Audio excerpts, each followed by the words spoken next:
মাত্র 5 সেমের 3টি টিকিট 150 টাকায় কিনে কোটিপতি হয়ে গেল ময়রা চঞ্চল দে।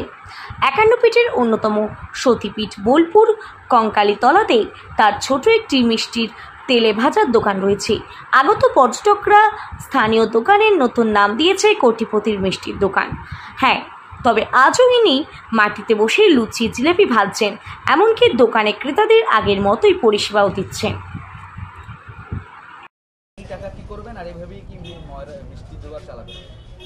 হ্যাঁ, চালাবো। এই টাকা পেয়ে ধরুন আমি বাড়ি করব, তার ভবিষ্যতে ছেলে পিলে আছে, তাদেরও দেখতে হবে আমাকে। কোটিপতি ময়রা এখন সেই নামেই পরিচিত হয়েছে কঙ্কালীতলা জুড়ে। আপনার নাম কি বলবেন? আপনাকে কোটিপতি হয়ে গেছেন এই মুহূর্তে, দেখাও যাচ্ছে যে জিলাপিও ভাজছেন, লুচিও ভাজছেন। হ্যাঁ, ভাজছি সবই।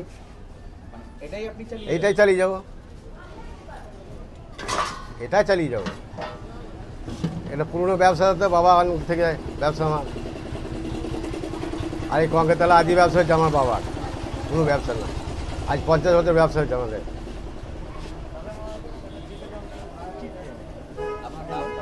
চঞ্চল দে।